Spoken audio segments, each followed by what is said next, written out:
చూడండి ఫ్రెండ్స్, మనం ఇక్కడ రాత్రనక పగలనక తలలు పట్టుకొని మరీ కోడింగ్ నేర్చుకుంటుంటే, అక్కడ అమెజాన్ తన లక్షల రూపాయల సైన్యంతో ఒక తిరుగులేని సామ్రాజ్యాన్ని రన్ చేస్తుంది.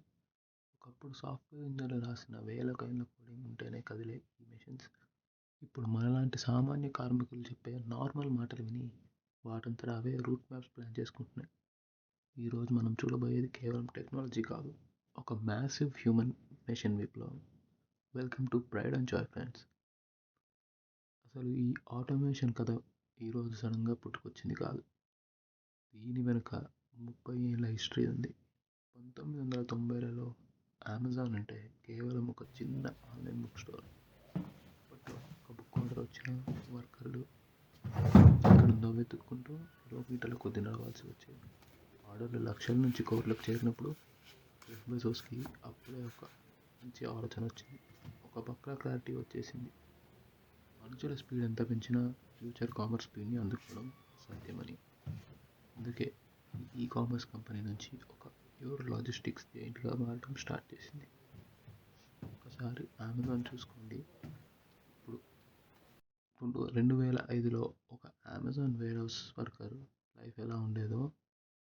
ఉదయం 9 గంటలకు షిఫ్ట్ మొదలైతే చేతిలో ఒక చిన్న లిస్ట్ పట్టుకొని ఆ భారీ గోడౌన్లో కనీసం 15 నుండి 20 కిలోమీటర్లు నడవాల్సి వచ్చేది.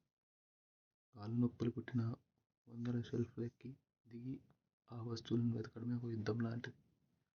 ఒక్క ఆర్డర్ ప్యాక్ చేయడానికి కనీసం 60 నుండి 90 నిమిషాలు పట్టేది. కానీ ఇప్పుడు అదే వర్కర్ ఒకే చోట నిలబడి ఉంటాడు. రోబోలే షెల్ఫ్స్ మోసుకొని ఆయన ముందు పెడతాయి. ఇప్పుడు ఒక్క ఆర్డర్ ప్రాసెస్ అవ్వడానికి పట్టే టైం కేవలం 15 నిమిషాలు మాత్రమే. శారీరక శ్రమ తగ్గి స్పీడ్ రాకెట్లా పెరిగిపోయింది. ఆ ఒక్క డెసిషన్ గేమ్ చేంజర్.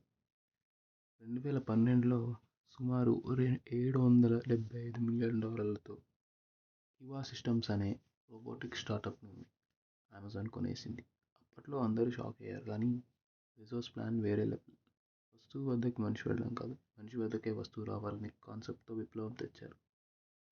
ఈ చిన్న ఆరెంజ్ రోబోలు షెల్ఫ్లను లిఫ్ట్ చేసి వర్కర్ ముందుకు తెచ్చి పెట్టడం మొదలుపెట్టాయి.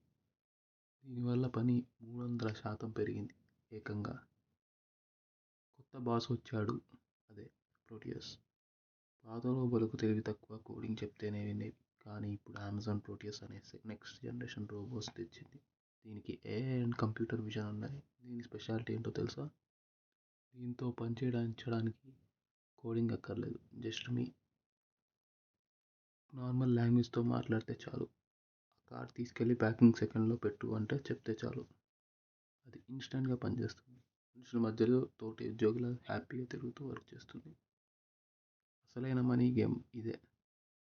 అమెజాన్ ఏడాదికి $700 బిలియన్ సేల్స్ చేస్తుంది. కానీ ప్రతి డాలర్ పైన వాళ్ళకి మిగిలేది నికరం కేవలం 11 సెంట్లు మాత్రమే. మన ఊళ్ళో 11 పైసలు అనుకోండి. ఇంత టైట్ మార్జిన్స్ ఉన్నప్పుడు ఒక్క నిమిషం ఆలస్యమైన కోట్లలో నష్టం. అందుకే ఈ రోబోల సైన్యం వాళ్ళకు రక్షక బట్టలుగా మారుతాయి. వీటి వల్లే అమెజాన్ అంత తక్కువ ప్రైస్కి 1 డే డెలివరీ ఇవ్వగలుగుతుంది. మరి మన ఉద్యోగాల సంగతి ఏంటంటారా? చాలామందికి వచ్చే డౌట్. రోబోలు వస్తే మనుషుల ఉద్యోగాలు ఊడిపోతాయా? నిజానికి అమెజాన్లో 15 లక్షల మంది మనుషులు, 10 లక్షల రోబోట్లు కలిసి పనిచేస్తున్నారు. రోబోలు పెరిగిన ప్రతిసారి అమెజాన్ తన వర్క్ ఫోర్స్ని పెంచుకుంటూ వెళ్తుంది. కాకపోతే జాబ్ ప్రొఫైల్ మారుతుంది. బరువు మోసే మనిషి ఇప్పుడు రోబోలకు ఇన్స్ట్రక్షన్స్ ఇచ్చే టీం లీడర్ అవుతాడు. శారీరక శ్రమ తగ్గి మైండ్తో చేసే మేనేజ్మెంట్ ఉద్యోగాలు పెరుగుతాయి. ఇది అసలు మ్యాటర్. స్కిల్లింగ్, కూలీ నుండి కోఆర్డినేటర్ వరకు. మరి ఈ మార్పు వల్ల మనుషుల పరిస్థితి ఏంటి? ఇక్కడే అప్ స్కిల్లింగ్ అనే మ్యాజిక్ జరుగుతుంది. ఒకప్పుడు మూటలు మోసే వర్కర్ ఇప్పుడు రోబోట్ సూపర్వైజర్ అవుతున్నాడు. అమెజాన్ తన ఉద్యోగుల కోసం బిలియన్ల కొద్దీ ఖర్చు చేసి ట్రైనింగ్ ప్రోగ్రామ్స్ రన్ చేస్తుంది. రోబోట్ ఎక్కడైనా ఆగిపోతే దాన్ని ఎలా ఫిక్స్ చేయాలి, ఏఐ డేటాని ఎలా రీడ్ చేయాలి, ఇలాంటి స్కిల్స్ నేర్చుకొని వర్కర్స్ ఇప్పుడు హైటెక్ మేనేజ్మెంట్ రోల్స్లోకి షిఫ్ట్ అవుతున్నారు. అంటే మన కండబలం కంటే ఇప్పుడు మన మెదడుకి ఎక్కువ వాల్యూ ఉందని అన్నమాట. Future shock. మీ ఇంటి గుమ్మం వద్ద డ్రోన్లు. ఎస్, మీరు విన్నది నిజమే. ఇది కేవలం రోజుతోనే ఆగిపోదు boss. Next target last mile delivery. Amazon Prime Air drones చిన్నప్పటికే ఆకాశంలో చెక్కలు కొట్టడానికి రెడీ అవుతున్నాయి. అలాగే రోడ్ల మీద చిన్న చిన్న ఆటోనమస్ రోబోలు మీ ప్యాకేజ్లను మోసుకొస్తున్నాయి. రేపొద్దున మీ పిజ్జా కానీ మీ కొత్త మొబైల్ కానీ ఆకాశం నుంచి ఊడిపడ్డా ఆశ్చర్యపోవద్దు. ట్రాఫిక్తో పని లేదు, మనుషుల డెలివరీ లేట్ అయింది కంప్లైంట్ లేదు, అంతా స్పీడ్ అండ్ ఆటోమేషన్.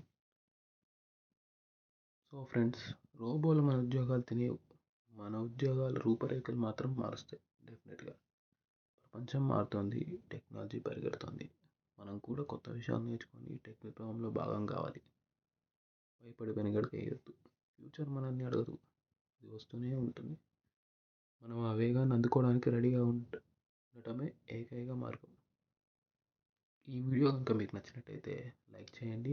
మరిన్ని ఇంట్రెస్టింగ్ అప్డేట్స్ కోసం వెయిట్ చేయండి. అలాగే మన ఛానల్ ప్రైడ్ అండ్ జాయ్కి లైక్, షేర్ అండ్ సబ్స్క్రైబ్ చేయండి. మరొక మంచి వీడియోతో మీ ముందుకు వస్తాను. Thank you.